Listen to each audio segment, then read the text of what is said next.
Si tu as toujours rêvé de te la péter en soirée avec des anecdotes de ouf, de fou malade, que tu veux faire le mec alors que tu connais rien et tu veux juste impressionner les gens, cette vidéo elle est pour toi mon ref. Hey, comment ça va les gars? Ça va ou quoi? Tranquillou, ça se passe? Le mois d'octobre commence, c'est la fin du mois de septembre. Dans 6 jours c'est mon anniversaire, le 11 octobre, je sais pas quand cette vidéo sortira, si ça se trouve elle sortira le jour de mon anniv. Après on s'en bat un peu les... mais c'est pas grave. Aujourd'hui, nouvelle vidéo, nouveau concept. Je vais raconter 10 anecdotes en tout genre qui vont parler de tous les thèmes, jeux vidéo, manga, histoire, tout. Et avec ces 10 anecdotes, tu peux arriver en soirée et faire sur ce domaine. Ouais, il y a telle anecdote. Yeah. Bref, j'espère que t'es prêt, c'est parti. Let's go. Première anecdote. Tout le monde connaît Pokémon, le fabuleux animé Pikachu, celui qui a bercé notre enfance. Attrapez-les tous quoi. Vous connaissez la Team Rocket? La Team Rocket, les deux méchants de Pokémon, ceux qui veulent voler Pikachu, qui suivent Sacha tout le temps, corps et âme, avec leur fidèle Pokémon Meowth. Et ben, quand ils apparaissent, vous voyez bien quand Jesse et James ils apparaissent, là, ils font... C'est quoi qu'ils disent déjà? La Team Rocket plus rapide que la lumière. Vous voyez? À chaque fois à la fin il faut une pause. Est-ce que vous saviez que cette pause change dans quasiment tous les épisodes, en tout cas de la première génération, et que dans chacune de ces pauses qu'ils font, ça représente toujours un R de la Team Rocket. D'ailleurs plusieurs images et tout, mais à chaque fois ça représente un R pour le R de la Team Rocket. Donc voilà, je sais même pas si vous saviez ça, moi je ne savais pas personnellement. Je trouve ça incroyable. Deuxième anecdote, pour rester un peu toujours dans le thème animé, dessin animé, etc. Les Simpsons, vous connaissez. Coucou. Un film d'animation, enfin animé, animation, dessin animé, tout ce que tu veux. Animé pour adultes, un truc comme ça. Culte que tout le monde connaît, Homer, Bart, etc. Bart et Lisa, ce qu'ils ont sur le crâne. Des cheveux? Pas des cheveux? Qu'est-ce que c'est? On sait pas. Tu t'es toujours posé la question, ou peut-être jamais. Mais maintenant que je te le dis, tu te poses la question. Est-ce que c'est des cheveux? Est-ce qu'ils ont pas de cheveux? Est-ce que c'est des cheveux jaunes? Qu'est-ce qu'il y a? Et ben, le créateur des Simpsons, il a répondu à cette question, mon pote. Et il a dit que c'était parce qu'en fait, ils étaient blonds. Et que comme les Simpsons sont jaunes et qu'ils étaient blonds, pour faire des économies d'encre, ils ont pris la même encre et ils ont rempli. Donc en fait, c'est bien des cheveux qu'ils ont et ils sont blonds. À défaut de leur mère qui a les cheveux bleus et de leur père qui a 2 poils sur le caillou. Anecdote numéro 3. Anecdote un peu différente. Savais-tu que sur Assassin's Creed Origins, tu pouvais à un moment aller dans une pyramide, trouver une salle secrète qui n'a été dessiné sur aucun plan. Et les archéologues, ils ont pris les plans d'Assassin's Creed Origins et ils les ont mis dans la vraie pyramide. Dans des vraies pyramides, je sais plus quelle pyramide exactement, vous regarderez ou peut-être qu'il y a l'article qui s'affichera si on le retrouve. Bref, ils ont été cherchés dans une pyramide, ou dans plusieurs, avec les plans d'Assassin's Creed Origins et ils ont découvert une salle secrète. La salle secrète que le jeu avait inventée existait dans les pyramides. Ça, si c'est pas fort. Ils ont mindfuck le système, mon pote, je te le dis. Quatrième anecdote qui n'a rien du tout à voir. Mise en situation. T'arrives, tu vas te battre contre un mec qui dit je suis ceinture noire de judo. Tu te dis Starfallah. C'est le mec le plus fort. Misère de misère. Sainte Marie, mère de Dieu. Il va me défoncer la gueule. Faux. Enfin, si, sûrement. Si tu sais pas te battre. Mais c'est pas le grade, et ça tu te trompes mon con. Il y a des grades qui sont plus hauts que la ceinture noire. Tu vois le grade, ils vont s'afficher ici, je crois c'est ceinture rouge et blanche ou blanche et rouge. Je crois que c'est ça, c'est rouge, blanche, rouge et blanche. Ça c'est au-dessus de ceinture noire. Personne n'est au courant, moi je le savais pas.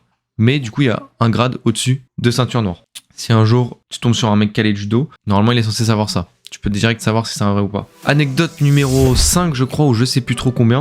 Le métro, les Parisiens, vous connaissez le métro, cette belle invention de merde, toujours en retard, c'est pas possible, la SNCF et la RATP, toujours en retard. Bref, hormis ce petit problème, sinon c'est assez sympa pour te déplacer dans Paris ou dans les grosses villes, etc. Ça te fait gagner du temps, ça t'évite de prendre la voiture parce que c'est le bordel, etc. Par contre, la plupart des métros, souvent, ça pue, c'est moche, t'es serré, t'as pas vraiment envie d'y être. Le saviez-vous ? Que jusqu'en 1991, il y avait une première classe dans le métro. C'est-à-dire que tu descendais avec ton petit passe Navigo imaginaire là, tu bipais, tu rentrais, tu pouvais aller si t'avais l'abonnement, en première classe dans le métro mon pote. Et ben je pense que s'ils le remettraient, il y a beaucoup de gens qui prendraient l'abonnement pour pas être dans la merde dans la seconde classe. Mais après je pense que les gens ne respecteraient pas et que du coup ce serait le bordel aussi. Mais c'était une bonne invention en soi, pour le coup. Anecdote numéro 6 il me semble, ou je sais plus combien, de toute façon on va les afficher, donc vous serez pas perdus. Est-ce que vous saviez que pendant le régime nazi de la Seconde Guerre mondiale, les fringues là des nazis, ça c'est assez connu celle-ci, Les gens ils vont se dire ouais, bah, c'était des fringues normaux, nanana. C'était du Hugo Boss mon pote. C'était Hugo Boss qui faisait les fringues. T'allais mon gars sur le champ de bataille quand t'étais un Allemand, t'étais sapé comme jamais. Bon t'allais peut-être te faire niquer aussi, t'allais peut-être jamais revenir, mais au moins t'y allais beau gosse. Je sais pas ce qu'est le mieux entre pas y aller ou y aller beau gosse, mais au moins t'y allais beau gosse. Anecdote numéro 7. Là, c'est le rêve de toute une vie, de tout un peuple, de toute personne normalement constituée. Qui n'a jamais rêvé de faire une sieste quand il était fatigué, quand il avait envie que ce soit au travail ou n'importe quand? Eh bien, figurez-vous qu'en Chine, cette loi de sieste est inscrite dans la Constitution. C'est-à-dire que tout travailleur chinois, sur son temps de travail, bon après il travaille beaucoup plus que nous aussi, a un temps dédié à un temps de pause, à un temps de repos, dans lequel il peut faire une sieste. Ça, si c'est pas incroyable, franchement, t'es là au taf, t'es KO. Petite sieste, pépère, c'est compris dans ton temps de travail, magnifique. Après, bon, eux, ils travaillent 70 heures par semaine. Je suis pas sûr que c'est mieux, nous, avec nos 35 heures, on est peut-être mieux au final. Anecdote numéro 8, sur Spider-Man, Spider-Man Marvels, le jeu là, qui est sorti en 2018, 17, 19, 2018, je crois. Il y avait un fan de la série Spider-Man, des comics Spider-Man, des Marvel Spider-Man depuis belle lurette, il devait avoir la quarantaine, était tellement fan et connaissait des mecs qui développaient le jeu, qu'il a été les faire chier à la mort pour qu'ils mettent dans le jeu un message codé dans lequel il demandait sa copine en mariage. Sauf que pas de bol, elle l'a quitté 2 mois avant la sortie du jeu. Du coup, il a demandé à ses potes qu'ils changent ce message codé en message codé pour sa grand-mère, parce que c'était elle qui l'avait fait kiffer les Marvel et les comics. C'est une anecdote qui est quand même assez belle, qui partait mal, mais qui rebondit bien au final. Big up à la grand-mère, bien joué elle. Un grand pouvoir implique de grandes responsabilités. Anecdote numéro 9, il me semble, si je dis bien, sur un animé. Les animés, quelle belle époque dans laquelle nous vivons. One Piece, Dragon Ball, Naruto, SNK, Jujutsu, My Hero Academia et plein d'autres encore. Bah les deux plus gros, on va dire, on prend le Big 3, DBZ, Naruto et One Piece. Bon, débat ouvert pour ceux qui veulent, bref, je m'en bats les couilles. Est-ce que vous saviez que dans One Piece, normalement tout le monde connaît, Sanji, le cuistot, il devait s'appeler Naruto à la base. Sauf que Oda, quand Naruto est sorti, il a décidé de changer le nom de Sanji et de plus l'appeler Naruto mais Sanji, parce que le manga Naruto faisait trop de bruit. Et il avait peur que ce soit pris pour copiage ou n'importe quoi, et il voulait laisser le héros Naruto propre au manga Naruto. Et parce que principalement aussi, il voulait éviter toute confusion entre les deux mangas. Et enfin, dernière anecdote, le logo SOS que tout le monde connaît pour déclarer un sinistre, et bien figurez-vous qu'il ne veut strictement rien dire. C'est-à-dire que autant t'as des trucs genre SMS, machin, lol et tout, ça voulait dire des... Tu vois, chaque truc veut dire des... Chaque lettre veut dire des choses, c'est des anagrammes. SOS, ça ne veut strictement rien dire du tout. Ça a été inventé parce qu'en morse, ça s'écrit super facilement, c'est 2 points, 2 barres, 2 points. Et que tout le monde en message de détresse savait écrire ça et que c'est super simple à décoder.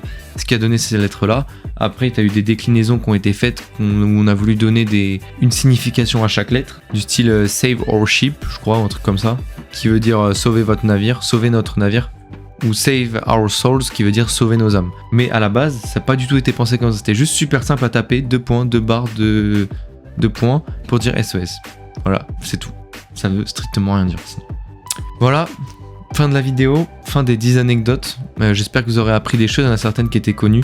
Je sais que Hugo Boss, les tenues d'Hugo Boss étaient assez connues. Après, je pense que les autres n'étaient pas très connues. Enfin, en tout cas, moi, j'en connaissais quasiment aucune. Il y avait juste celle d'Hugo Boss où j'avais entendu parler déjà.